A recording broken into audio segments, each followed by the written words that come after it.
Hi, my name is Jack Maisie. I'm a consultant for Pulse Energy Technology, and today we are truly honored to have with us the founder and president of Pulse Energy Technologies, Josh Silver.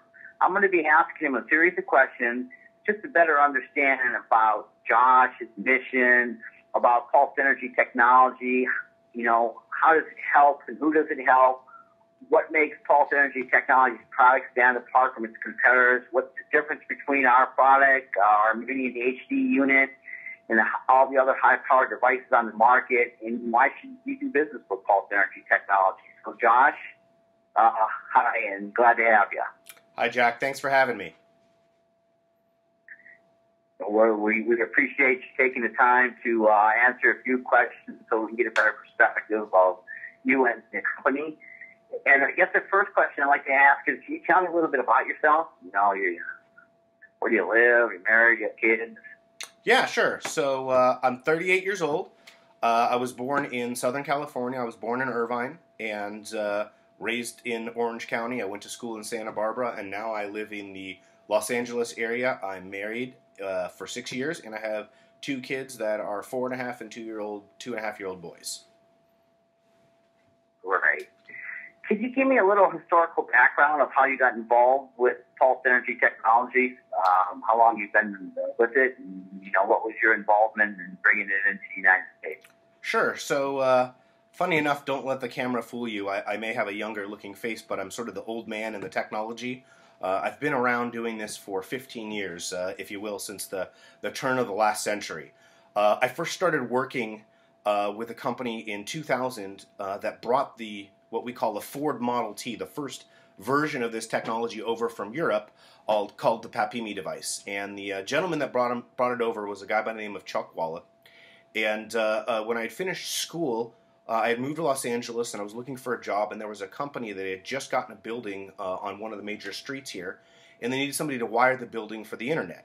I'd done that in university as a way to sort of make ends meet, and 16 years ago, wiring the building for the internet wasn't as simple as plugging in a few routers. You actually had to go in the wall. It took some serious physical labor. So I started working with this company. I responded to their ad in the paper, and what I saw is they had this huge, big, clunky box that sort of looked like this here, except much larger and much more cumbersome. And what I saw was little old ladies that were coming in with back or neck injuries, and they would walk in with their walker, and they'd use this sort of weird-looking contraption, and 30 minutes later they'd walk out pain-free, and they wouldn't have their walkers with them. We'd actually have to call them the next day to remind them, hey, Mrs. Johnson, you forgot your walker here. And for me, that was pretty startling because I had a few family members with some serious debilitating injuries that you don't forget your walker. It's like an extension of you, a leg or an arm. So the fact that this was happening over and over sort of caught my attention and said, wait a minute, what's going on here? And I had two personal health challenges that I actually utilized with this technology, and the gentleman that had brought it over from Europe within about the first month of working there that basically, Jack, it changed my life. I had a dry socket in my mouth my senior year of college. I had oral surgery, and I had my wisdom teeth removed, and I didn't listen to the instructions of the doctor post-operative, and I had a hole in my face. I literally walked around for almost a year going like this because I had a hole in my mouth, would consistently fill with saliva and flow out the side of my mouth literally like I was drooling, and I can tell you, not very conducive for a broadcasting major. That's what I was at the time, and trying to be on camera while having liquid sort of slide out of your face is not something that most viewers want to see or deal with. And it was extremely frustrating. And this gentleman, basically, he was a large gentleman. He was 6'5", and he sort of pulled me aside one day, and he said in this deep, booming voice, "Josh, I'm tired of hearing you slurp around the offices all day. I'm making you use this machine." And at the end of the workday, he sort of backed me into a corner and gave me this applicator and said, "I want you to turn the machine on and bring this into your face till you feel it a little bit in the hole in your mouth." And I said, "Okay." So we turned this box on, and I sort of did this for 10 minutes. I said, "What do you think?" I said, "I don't know. My face feels all warm and tingly." He says, "Okay, go home. We'll try it again." And we did the same thing the next day for 10 minutes. And after 10 minutes on the second day, he turned the machine off, and I put the applicator down. He said, "What do you think, Josh?" And I took my tongue and I went to go put it in the hole that had become all too familiar for the last, year, and the hole was gone. It was actually closed, it was sealed up. And I spent the next 2 hours darting my tongue in and around and all over my mouth, you can imagine, looking for the hole because I thought it had moved. Funny enough. And I couldn't believe that it actually had sealed up the hole in 2 days. And that was it. I've not had a problem with this since, and now it's been 15 plus years, and it really was remarkable. So those sort of things got my attention to the fact that, hey, there's something going on here. Further, wow, that's incredible. Go ahead. I said that's an incredible story. That you had some personal experience with this machine and technology that you can speak on it from yourself as a testimonial. Yeah, I mean, if you could imagine, I was going to the dentist every day every week for almost a year, and what they were doing was putting all of these different medicines and salves and gauze and all this, trying to get this hole to close up, and it wouldn't close. And the fact that 2 sessions on this technology in 48 hours closed it and fixed it for good, it blew my mind. And that's sort of when I found a way to start staying and working for this company, this technology, because it was moving. And I worked there for a year, and within the first year, I realized myself that a lot more people need access to this. And I asked them, have you ever taken this to the pro sports teams? We're helping a lot of people here in the LA area with back and neck problems. It's being utilized all over the world. What about pro sports, things like that? And at the time, they weren't interested in taking this to professional sports. These were medical folks from Europe that were trying to set up clinical trials to work on all of the diseases of the world to try and see what they could, quote-unquote, cure or heal through the clinical trial route. They hadn't thought about taking it to sports teams or racehorses. And I said, well, essentially, I think the sports teams would be interested.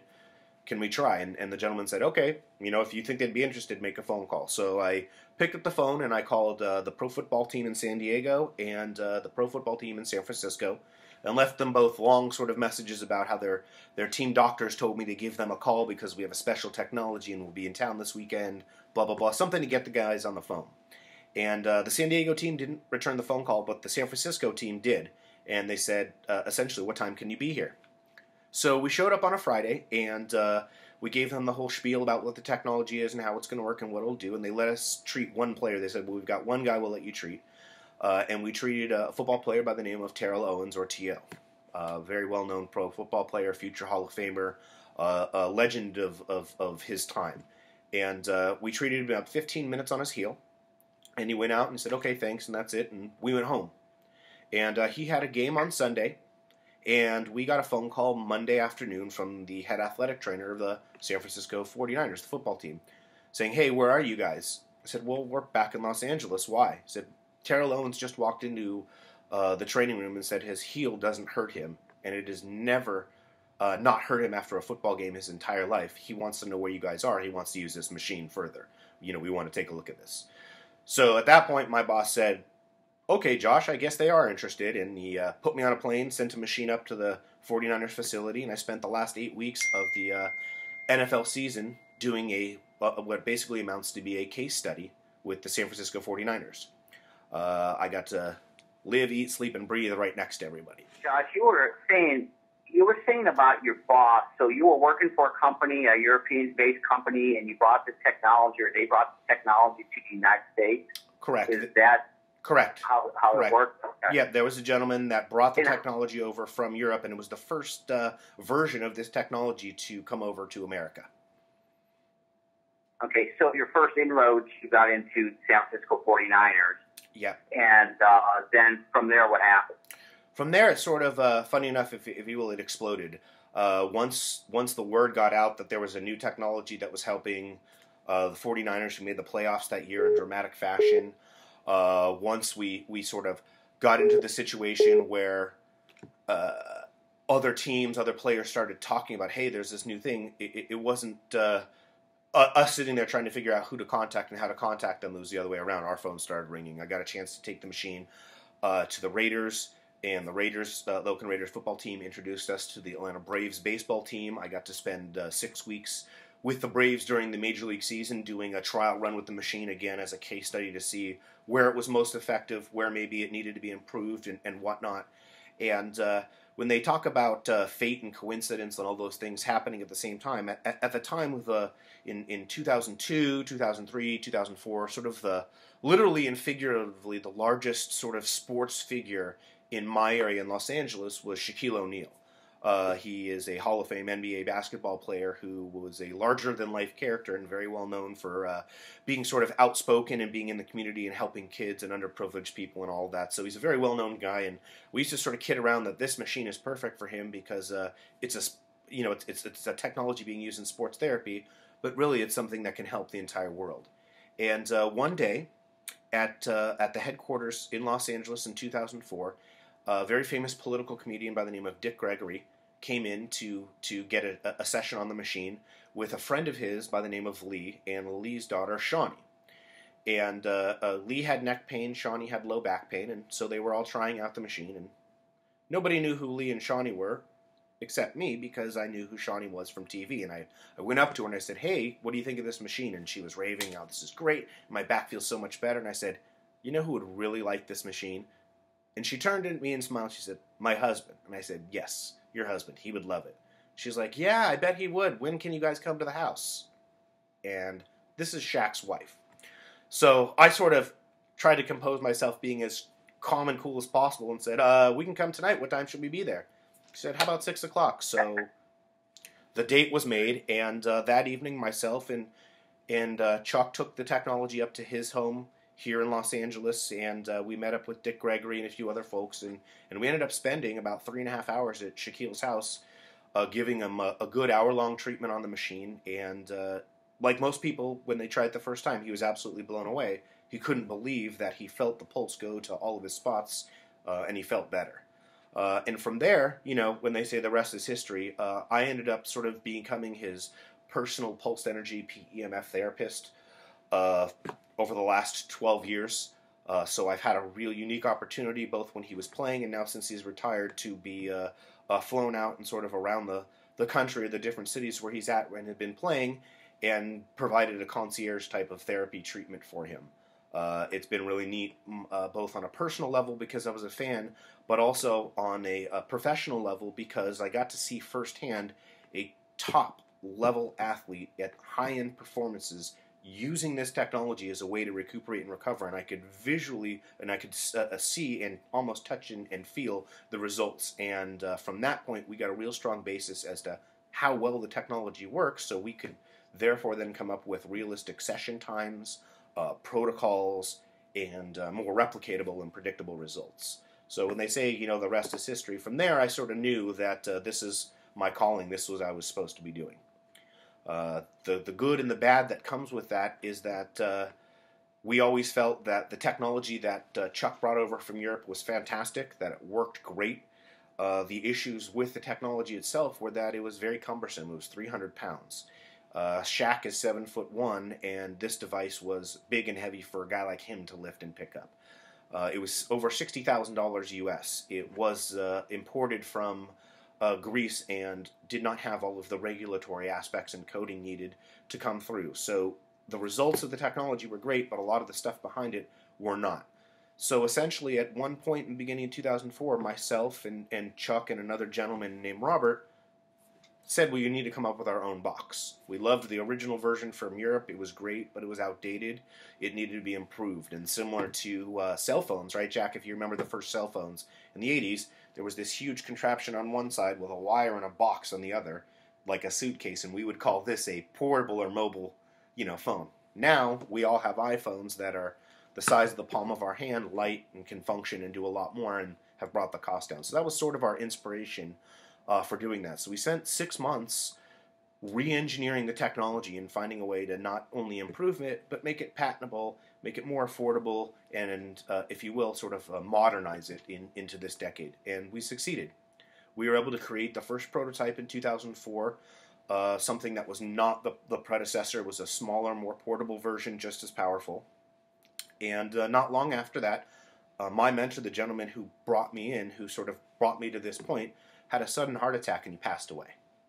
And it was a real bummer for all of us involved because it wasn't just about the technology itself or what we could do. There was a family aspect to it, and this gentleman was almost like a father figure to me for 5 years. He'd taken me all over the world, teaching and training people how to use this technology. He'd taken me under his wing, and once he passed away, I sort of realized that he had been training me to take over his dream, and at that time, it became my own. We loved the technology, we loved the results. I mean, I was traveling with Shaq and all these sports teams. We knew that it worked. So we decided to continue along with the project and make our own device, and that is sort of out of the ashes of the passing of our mentor was the phoenix, or the rising of our technology or our device, and that is sort of how it came to be. So we took that device and we refined it, we tested it, we did an entire year before we came to market of just research. Sending it out to laboratories, measuring our pulse signal, so that way when we came to market we could be pretty objective in our dialogue about the technology. And we did in 2006, in March 2006 is when we sort of opened up shop. Wonderful. Can you tell me a little bit about, like, what is PEMF technology? Can you explain briefly what it is, how it helps a person or animal? Sure. And you kind of go through that, that would be great. Sure. So PEMF, the acronym PEMF, is a pulsed electromagnetic field therapy. Okay, those are what the 4 letters stand for, and that is a very broad generalization for a whole bunch of technologies. Right now, you could go on the internet and type in PEMF therapy and find a device that's $500. You can find a device that's $20,000, and you can find a device that's $100,000. All that use the name or the acronym PEMF. So what really is PEMF? In its truest form, PEMF therapy, from our sort of neck of the woods, is recharging the batteries inside of you, as simple as possible. Every single cell in your body has a measurable amount of electricity or energy, the transmembrane potential. Whenever we run into injury or illness or disease in the body, we can trace back to the cellular level that there is a measurable amount of energy or voltage that has been lost through injury, through disease, through illness, through any of these factors. What our machine does, and what the high-powered PEMF technology does, is we pass a very strong magnetic field through the cells. Now, the pulse comes out on both sides about 3 to 4 feet. Okay, the field penetrates into the body and through to the cell. And with each pulse, there's a net energy gain. So in essence, like I had stated before, we're really recharging the batteries inside of you. So if you think of this technology as a big old battery recharger, your cells are the battery, and we're sort of plugging you in and hooking you up that way. From a sort of different or another scientific level, we are energizing the body on the cellular level. We are storing the electricity at the cell. And the next versions of the cell that replicate themselves should be a healthier version. And the byproduct of that is a healthier state of body, whether it be that your body is too acidic, your body's going to become more alkaline, or let's say you have chronic pain, the newer versions of those cells aren't going to have the amount of scar tissue that's built up that they were before. And so that's why with each session people notice a result, and the results sort of stack on each other.